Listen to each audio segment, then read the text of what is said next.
Ya en capítulos anteriores les he mencionado y les he mostrado el Evangelio de Tomás. El Evangelio de Tomás es uno de los más conocidos, de los más famosos, de los más interesantes, de los evangelios apócrifos gnósticos encontrados en Nag Hammadi, Egipto, en el siglo pasado, en 1947. Este evangelio es más antiguo que los evangelios canónicos que están en el Nuevo Testamento de la Biblia cristiana. Se dice que fue utilizado para redactar los que están en la Biblia. Fue mencionado por Orígenes, un filósofo de Alejandría que vivió en el siglo II después de Cristo. Orígenes fue uno de los padres de la iglesia primitiva gnóstica. Fue ese hombre que todo el mundo dice que se castró sus órganos sexuales porque malinterpretó un dicho de Jesús, el cual dice que hay eunucos que se vuelven eunucos por culpa del reino de los cielos. Lo entendió mal y se amputó sus órganos sexuales. El verdadero significado de ese pasaje es que los monjes o sacerdotes célibes adquieren desviaciones sexuales y se vuelven homosexuales o eunucos, que era la forma o el nombre que le asignaban los romanos a los gays de aquel tiempo, y que Jesucristo retoma esa palabra para designar que hay tres tipos de eunucos, y el tercero que acabo de mencionar es uno de ellos. Entonces, este evangelio también se dice que fue citado por Clemente de Alejandría, que fue también otro de los padres de la iglesia primitiva gnóstica antigua. El gnosticismo nació en Alejandría, ciudad fundada por Alejandro Magno. Sí. También fue leído por Carl Gustav Jung, el padre de la psicología analítica, alumno de Sigmund Freud. Se dice que Carl Gustav Jung o Carl Jung fue uno de los primeros psicólogos que tuvo este evangelio en sus manos, lo estuvo leyendo y comentó diciendo que estas gentes, o sea, los autores de este libro, o los apóstoles de Jesucristo, los cristianos de aquel tiempo, de hace 2000 años, dijo Carlos Jung, fueron personas que tenían un conocimiento muy profundo sobre la psique humana, ¿sí? Y también dijo que los gnósticos siempre han tenido un conocimiento muy profundo de la psicología del ser humano. Y pues Jesucristo era gnóstico, sus 12 apóstoles eran gnósticos, y él trajo el gnosticismo a la tierra, al mundo, y se enriqueció ahí en Alejandría, ahí se consolidó, porque ahí se volvió un crisol de culturas y de religiones, porque el papel de Alejandro Magno no era arrasar con la cultura, con la religión, sino más bien sintetizarla, ¿sí? Caso contrario de lo que hacían los romanos, que arrasaban con todo. Alejandro Magno tenía otro modo de operar, y se dice que en Alejandría ahí nació el gnosticismo. Como les decía, este evangelio es más antiguo que los evangelios de la Biblia, que fue utilizado para redactar los que están en la Biblia, los canónicos. Se dice que es demasiado fuerte su contenido como para que lo hubieran dejado en el Nuevo Testamento. Muy profundo.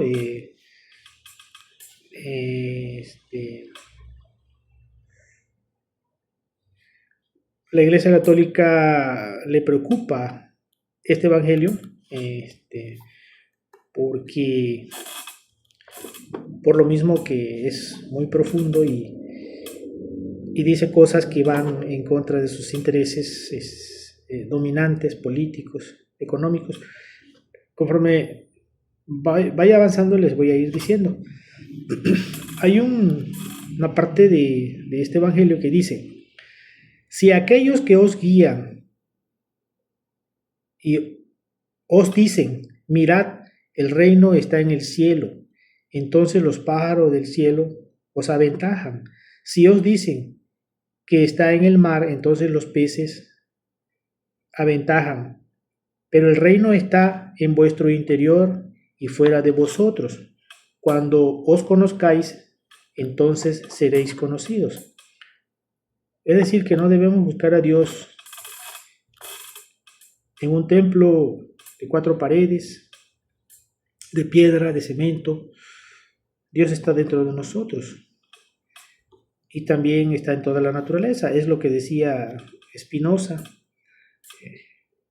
cuando después Albert Einstein dijo, yo creo en el Dios de Spinoza, porque Spinoza creía en un Dios inmanente a la naturaleza, en un Dios que es impersonal, atemporal, sin rostro, la conciencia de la naturaleza.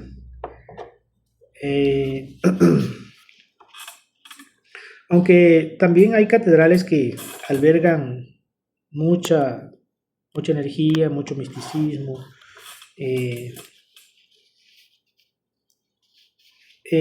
como la Catedral de Notre Dame, se generan vórtices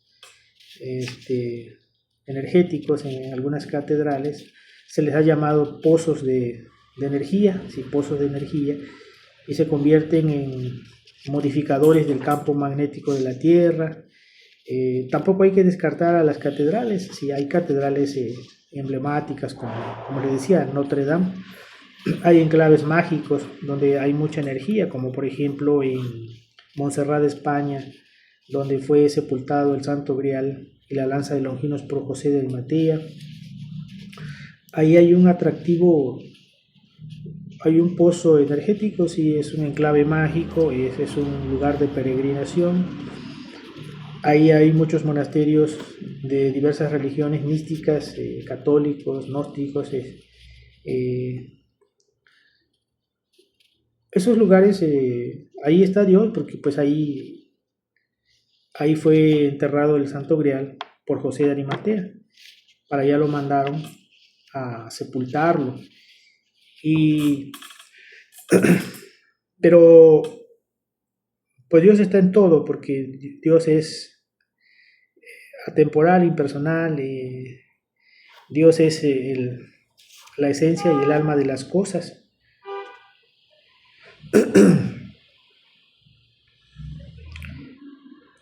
Cuando os conozcáis, entonces seréis conocidos. Es decir, que el ego es un nudo en el fluir de nuestra vida, y el ego, nuestros pecados, nuestros defectos, nos tienen incomunicado con Dios. No fluye Dios a través de nosotros. Dios no se encarga de nuestros procesos mentales. El ego habla a través de nosotros y no el espíritu, no el ser. Tenemos bloqueado el camino hacia Dios por el ego, por los pecados, por nuestros agregados o defectos psicológicos. También los griegos hablaron algo al respecto de esto que dice Jesús, que cuando te conozcas seréis conocido.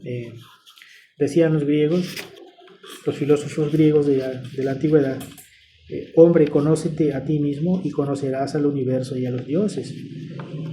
Porque Dios está dentro de nosotros, pero está sepultado, está ahogado, lo tiene secuestrado nuestro ego. Entonces, en la medida que nosotros eliminamos defectos psicológicos, ira, lujuria, envidia, vamos adquiriendo luz y virtudes, y eso es Dios, ¿sí? Dios en nosotros.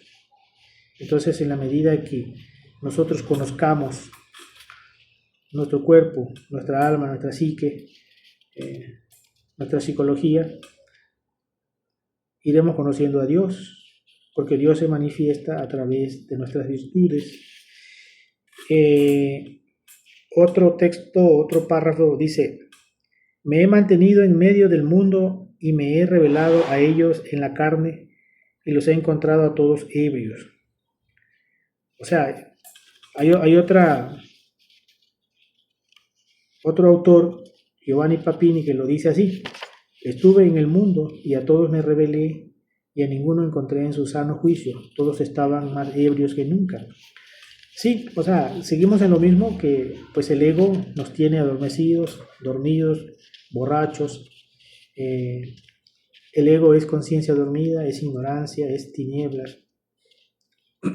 Eh, la gente no se da cuenta que tiene una psicología, que tiene en su psique elementos indeseables que nos manipulan, fuerzas que nos manejan, que nos mueven de manera inconsciente, nos hacen cometer errores de los cuales luego nos arrepentimos.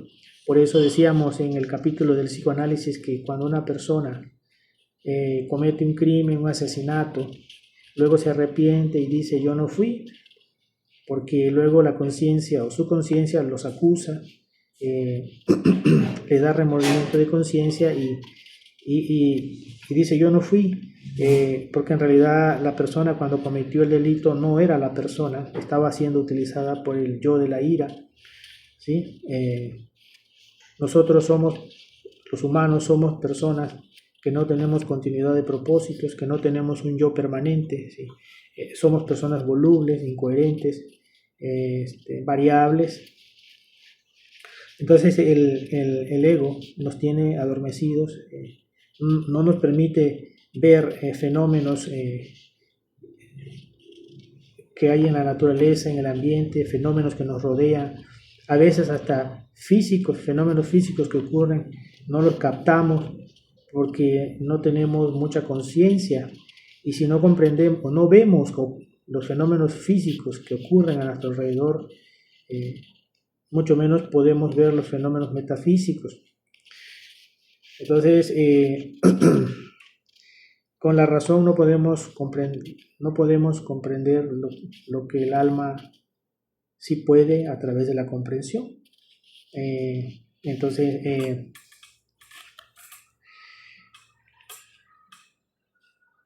les decía que tenemos una psicología que es pues, un 97% de agregados psicológicos y un 3% de conciencia. Esa es la investigación que han hecho los psicólogos últimamente. Dicen que los psicólogos de la Gestalt hicieron esta investigación, y también los teósofos, los gnósticos, y ese es el rango de conciencia en el cual andamos ahora: 97% de defectos, 3% de conciencia. Otro párrafo dice: los fariseos y los escribas han recibido las llaves de la gnosis. Sí, Jesucristo hablaba del conocimiento de la gnosis. Dice, y lo han ocultado. Ellos no han entrado, y a los que querían entrar no les han dejado entrar. Es decir que pues son egoístas, tienen el conocimiento y no lo dan, y tampoco ellos lo usan, tampoco ellos lo emplean. La gnosis es un conocimiento para despertar, para trascender espiritualmente, y ese conocimiento nos los escondieron los fariseos de aquel tiempo, de la época de Jesucristo, porque así han sido siempre. De hecho, Judas Caifás y Anás eran fariseos y profanaron el templo. Lo siguen profanando hoy a través del Papa, a través de los cardenales. El Papa y los cardenales, los obispos, son la continuación de Caifás y de Anás. Caifás es el demonio de la mala voluntad. Siempre le tuvo mala voluntad a Jesucristo, al Señor, y le sigue teniendo mala voluntad. Hacía proselitismo para que lo mataran. Y ese Caifás continuó a través de Constantino, porque Constantino dejó fuera de la Biblia o de su libro sagrado, fuera de su canón, este evangelio, que es muy profundo, ¿sí? Y los verdaderos cristianos no aceptaron ese canón, esa Biblia, y por eso fueron perseguidos por por Constantino y antes de Constantino, por Calígula, por Nerón, por Vespasiano, por Teodosio. Entonces, los evangélicos cristianos protestantes de hoy dicen que esos cristianos que eran perseguidos en aquel tiempo, torturados y tirados a los leones para que se los comieran, eran ellos. Pues no eran ellos, nada que ver. Los protestantes de hoy vienen de Martín Lutero, ¿sí? Y la ideología y la filosofía que manejan hoy estos evangélicos protestantes no es la misma que manejaban aquellas gentes, porque aquella gente cristiana de los primeros siglos después de Cristo no eran fanáticos, no eran sectarios, eran universales, eran ecuménicos. Tenían poderes también y además sabían que existe un solo Dios y que todas las religiones hablan del mismo Dios. Por eso cuando Jesucristo mandó a predicar a Tomás y a Judas Tadeo al Medio Oriente, a la India, a Persia, les dijo que no fueran a suprimir o abolir otras religiones porque todas las religiones hablan de lo mismo, y que más bien se adaptaran y comprendieran esas religiones. Y fue lo que hizo Judas Tadeo y su esposa y Tomás. Además, el evangelio de Tomás, que es este evangelio, coincide mucho con el evangelio de Krishna, ¿sí? Cuando esto que les estoy diciendo lo dije en el video de Judas Tadeo. La esposa de Judas Tadeo fue consagrada sacerdotisa de los misterios del fuego en Persia.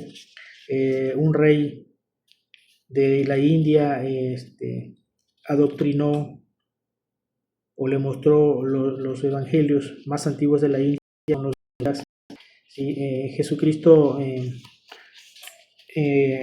aconsejó a sus apóstoles que no fueran a pelear por religión, allá donde andaban predicando la buena nueva, y pues ellos llevaban una doctrina poderosa, una doctrina pura del Cristo, y además llevaban poderes, o sea, predicaban con el ejemplo, ¿sí? Y cosa que no sucede hoy con los protestantes evangélicos, que pues tienen una doctrina adulterada, superficial, degradada, y aparte pues son fanáticos, sectarios, y no tienen poderes, y detestan los poderes, dicen que eso es del diablo, que es magia negra, que es brujería.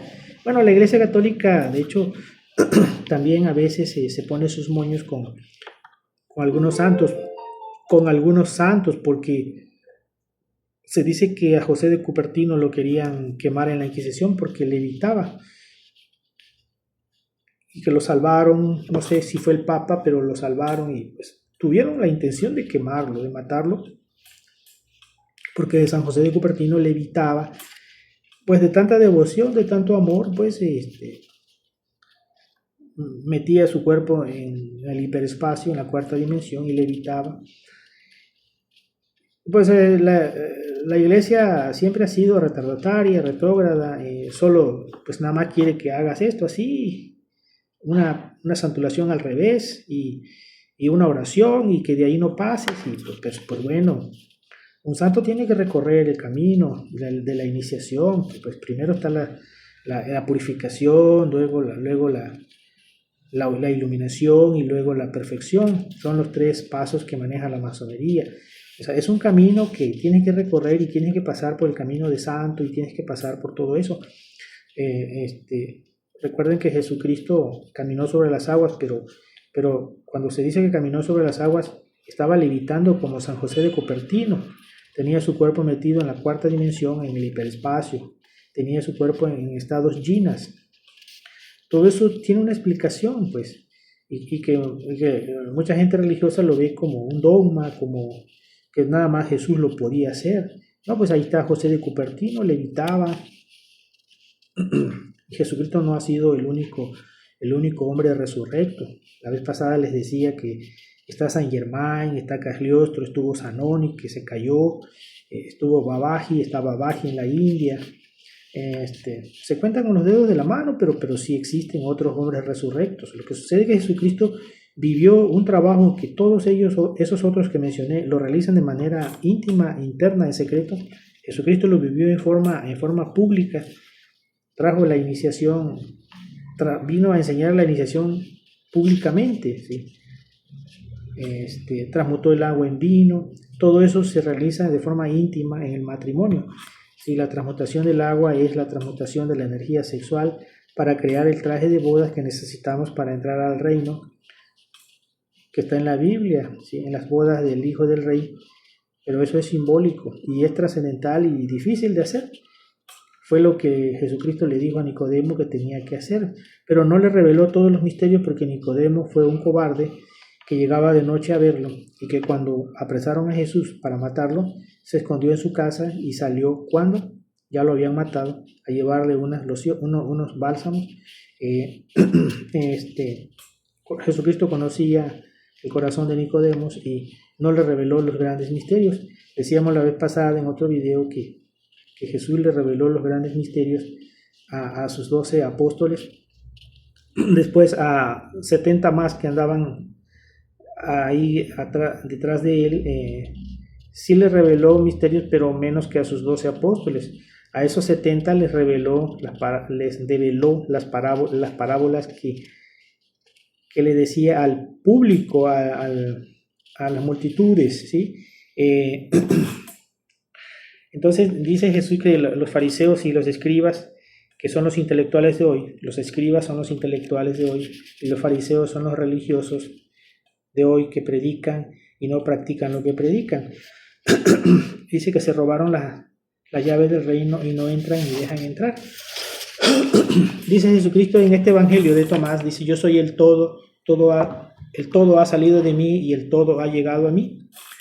O sea, es decir que Cristo es el alma del universo, Cristo es el verbo creador y el universo se crea con el verbo, pero eso se llama Mahamvantara en el hinduismo, cuando Dios crea el universo a través de su Hijo, que equivale a una exhalación de Brahma y que dura millones y millones de años, una cifra incomprensible para la mente humana. Pero a eso se le llama día cósmico, que es la exhalación de Brahma o de Dios, o sí, del Padre.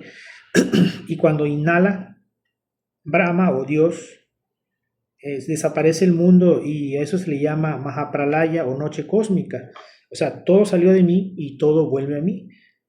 Exhalación, inhalación, sístole, diástole, flujo y reflujo, ¿sí? Entonces, hay gente que dice que Dios nunca muere, pero viéndolo desde el punto de vista filosófico, sí muere. Cuando Dios exhala, desaparece el universo, se contrae, regresa hacia el absoluto y se convierte en un átomo nada más.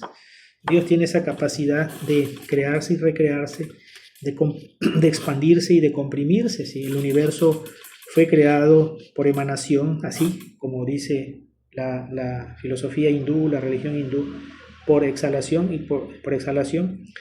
Y, o sea, esa exhalación era como la energía, el universo en energía, que se cristalizó en la materia. Esa fue como una inflación energética, donde el Espíritu de Dios, el aliento de Dios, se materializó, ¿sí? Pasando por el mundo mental, por el mundo astral, por el mundo etérico, y luego llegar al mundo físico-químico.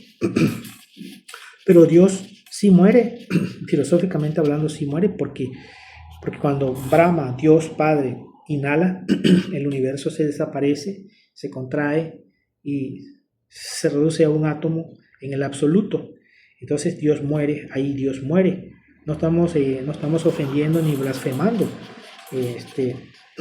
Estamos explicando esto desde el punto de vista filosófico, metafísico, desde la filosofía hindú.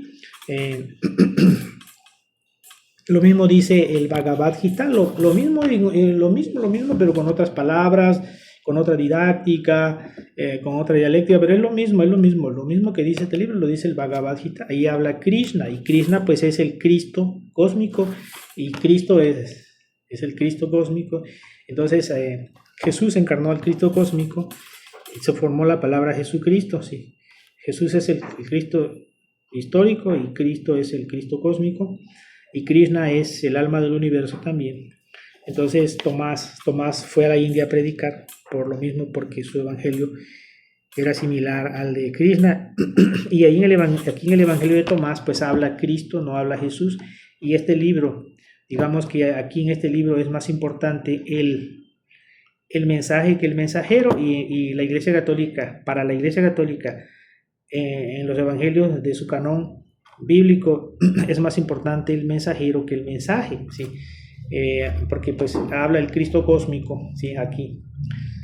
Entonces, también dijo Jesucristo,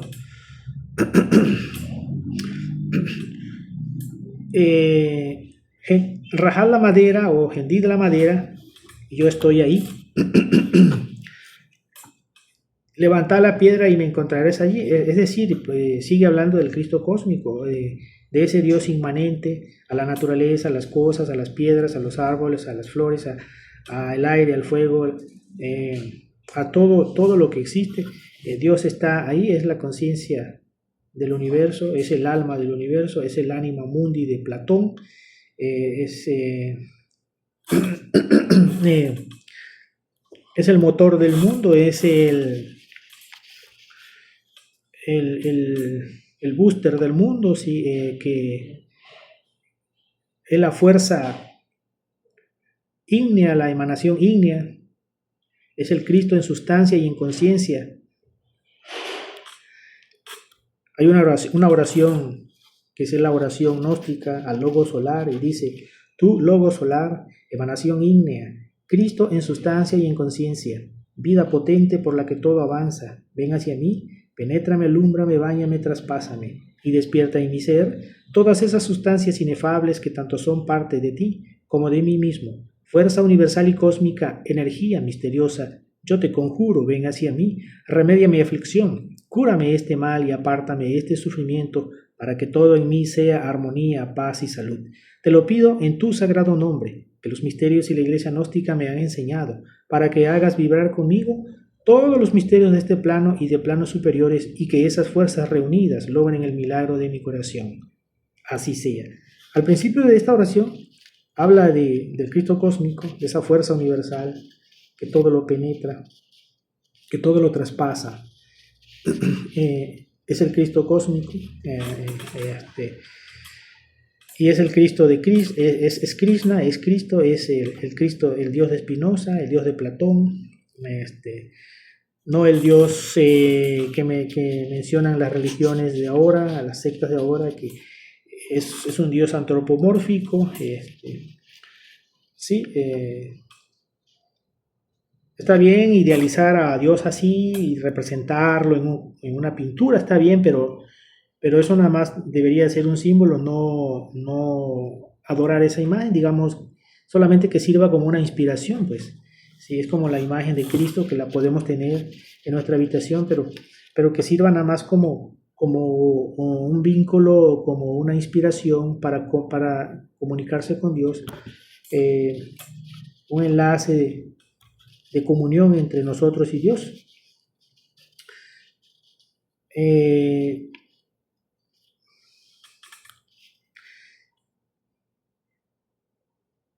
Dijo también Jesús en el Evangelio de Tomás: no des lo que es santo a los perros, so pena que lo arrojen al estiércol, no arrojes las perlas a los cerdos. Sí, es decir, el conocimiento más trascendental como el que siempre han conservado, y los maestros, los iluminados, dicen ellos que no se lo den a los perros, a los cerdos, para que no los pisoteen. Pues la gente, las multitudes no valoran este tesoro, el conocimiento puro, trascendental, los grandes misterios. Por eso Jesucristo no le dio el conocimiento directo a las multitudes. Por eso, como vuelvo a decir, le dijo a sus 12 apóstoles: yo les he dado a conocer a ustedes los misterios, los grandes misterios del reino, y a ellos no. Por lo mismo, porque él mismo dice: no des lo que es santo a los perros, para que lo arrojen al estiércol, no arrojen las perlas a los cerdos. Pues, o sea, los cerdos y los perros son la multitud vulgar, el ígnaro búlgaro, que profana todo, que son groseros, que son léperos, entonces también en el Apocalipsis hay una expresión que dice los perros no heredarán el reino de los cielos, y pues se refiere a los borrachos, a los asesinos, a los vendearmas, a los drogadictos, a los groseros, a los herejes, a los irreverentes, a los blasfemos, etcétera. Y de esos irreverentes así están en todos lados, están como sacerdotes, como pastores, ¿sí? También dijo así: hay de ellos, los fariseos, pues se parecen a un perro que está acostado sobre el pesebre de los bueyes, pues ni come ni deja comer a los bueyes. Sí, o sea, el egoísmo que yo me agarro lo que no es mío y no me sirve, pero tampoco dejo que los demás lo usen. Es como, y eso lo podemos nosotros transponer o transferir a las religiones de hoy, sobre todo a la Iglesia Católica, que tiene una biblioteca abundante, rica, llena de libros interesantes de todas las épocas, de todos los tiempos. Ahí tiene libros gnósticos, rosacruces, de los templarios, de los masones, tiene de todos los libros, de manuscritos. No lo leen ellos, ni se lo permiten a los demás que los lean. En una ocasión le dieron la oportunidad a Giordano Bruno que leyera esos libros, y después Giordano Bruno andaba diciendo que había vida en otros planetas, que habían humanos en otros mundos, que la Tierra giraba alrededor del Sol, cosas así, y lo quemaron, ¿sí? Entonces, ahí está el ejemplo de lo que dice aquí, que no los leen ni deja que los lean, y cuando alguien los lee, lo censuran, lo matan, lo queman.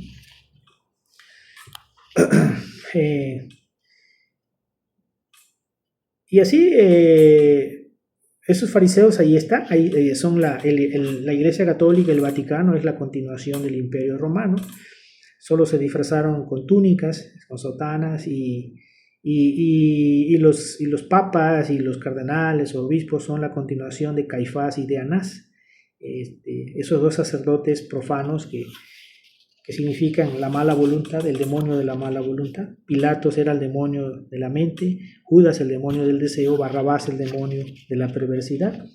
Liberaron a Barrabás, que es la perversidad. La humanidad tiene liberada a su perversidad íntima, y tienen crucificado al Cristo, y todos los días lo matan, todos los días lo encarcelan, todos los días lo escupen.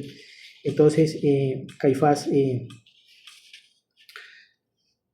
continuó a través de los papas. El Papa Francisco, cuando era papa, blasfemó contra Jesucristo, dijo que Jesucristo fracasó en la cruz, ¿sí? Y este papa se andaba cayendo, se cayó 2 veces. Dicen que cuando una persona se cae es que anda mal espiritualmente, que ha fracasado. Y en otra ocasión le grabaron un video, o filtraron un video de él, donde está con un hombre y una mujer en un sótano del Vaticano, platicando que ellos tienen libros, que ellos tienen talleres satánicos donde hacen libros. El Papa Francisco y el Papa que está ahora, León XIV, ya no son papas. El último Papa fue Benedicto XVI. Hasta ahí lo dice la profecía, las profecías de los gnósticos, ¿sí? De los cabalistas, ¿sí? Porque 16 es el número de la torre de Babel fulminada por un rayo cósmico, ¿sí? Ellos desconocen las profecías de la Cabala, ¿sí? La Cabala es predictiva. Entonces, estamos denunciando al anticristo, ¿sí? A mí me gusta denunciar al anticristo. Estamos desenmascarando a los traidores y desconcertando a los tiranos ante el veredicto solemne de la conciencia pública. Eso lo dijo el maestro Samael Aumbeor, que a través del conocimiento vino a destruir al malvado. Hay que la verdad hay que decirla, cueste lo que cueste, ¿sí? Estamos denunciando al anticristo, que para empezar es el ego es el que provoca toda esa blasfemia, toda esa herejía, toda esa maldad, todas esas perversidades, y es lo que nos hace ser mentirosos, farsantes, hipócritas. Eliminando el ego, pues ya se acaba todo eso, pero pues existe un hombre italiano que se llama Giorgio Bon Giovanni. Dice él que la Virgen también le dijo que se encargara de denunciar al anticristo, pues a los vendedrogas, a los vendearmas, a los pedrastras, a los proxenetas, y también se lleva entre los pies a la Iglesia Católica. La Iglesia Católica no lo quiere, el Vaticano no lo quiere, a pesar de que tiene los estigmas de Jesucristo en sus manos, así como San Francisco de Asís, y los tiene en los pies y en la frente, le salen, se le desaparecen y le vuelven a aparecer. Bueno, hay gente que no le cree, pero él tenía mucho dinero, era empresario y abandonó todo y se dedicó a denunciar al anticristo. ¿Sí? Entonces, dice la Biblia que no hay nada oculto que no haya de saberse, ni nada encubierto que no haya de descubrirse, y todo se tiene que saber. Y ahora Dios nos hizo justicia con las redes sociales. También dice Jesús en este libro que si tienes dinero no lo deis con usura. O sea, hay personas que son usureras, que se dedican a vender dinero, no trabajan, son especuladores, así se les llama. Los judíos son especialistas en eso. Jesucristo dijo siempre, no des dinero prestado con usura. Y es lo primero que hacen los judíos. Y pues Jesucristo era judío y se lo dijo a los judíos. Pues los judíos tienen como Dios al dinero, y el dinero lo gobierna un demonio que se llama Mamón. Sí, el dinero fue inventado por un demonio que se llama Lucifugo. Mamón gobierna el dinero y gobierna el poder, pero a todos ellos los gobierna Yahvé, que es el príncipe de los demonios. ¿Sí? Entonces Yahvé dirige a los poderes fácticos, a los más poderosos del mundo, a los Illuminati, a los judíos. Ese Dios que dijo Jesucristo, ustedes son hijos del diablo porque me quieren matar, tienen como padre al diablo, que no es Dios, es un demonio. ¿Sí? Y ese demonio Yahvé no nada más dirige a los judíos o a los poderosos de esta época, de todos los tiempos, también dirige a la Iglesia Católica. Y en el año de 1950 del siglo pasado, el Vaticano le declaró santo ese año al diablo, a Yahvé. Si sumas 1, 9, 5 más 0 te da 15, que es el número del diablo en la Cábala hebraica, en el Zohar. ¿Sí? El Papa que estaba en ese tiempo dirigiendo el Vaticano, que era Pío XII, se sintió atribulado, afligido, triste, porque el quinto jinete del Apocalipsis le atrapó a Yahvé, lo capturó y lo introdujo en el abismo y lo amarró, lo clavó más bien en una cruz llena de púas. Ese es el karma que está pagando Yahvé actualmente en el infierno por haber mandado matar a Jesucristo.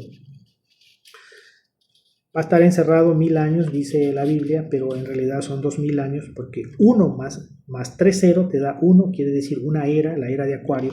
Toda la era de Acuario va a estar en el abismo Yahvé y va a ser liberado en la era de Capricornio cuando termine esta era de Acuario, dentro de 2000 años. ¿Sí? Entonces los judíos son usureros, se dedican a la usura, son especuladores, de eso viven, de la venta de dinero. Ajá. Pues traen un lastre, una losa encima que es el dinero. El dinero, mucho dinero es prejuicio, es sufrimiento también, es la materia, representa la materia, el deseo, a Judas, el demonio del deseo. Judas vendió a Cristo por 30 monedas de plata. Judas es el demonio del deseo, cambia al Cristo por el deseo, por el dinero, por la materia, y es lo que hacen los judíos. Los judíos cambiaron al Cristo por dinero, y su Dios es el dinero. Y así lo hace mucha gente actualmente. Como Judas, tienen la personalidad de Judas, el demonio del deseo encarnado, y se la pasan trabajando, nada más, puro trabajar. A veces tienen 3 trabajos. El demonio del deseo los tiene atrapados y no le dedican tiempo a leer un libro espiritual, la Biblia, o ir a un templo, a una iglesia, o hacer una oración.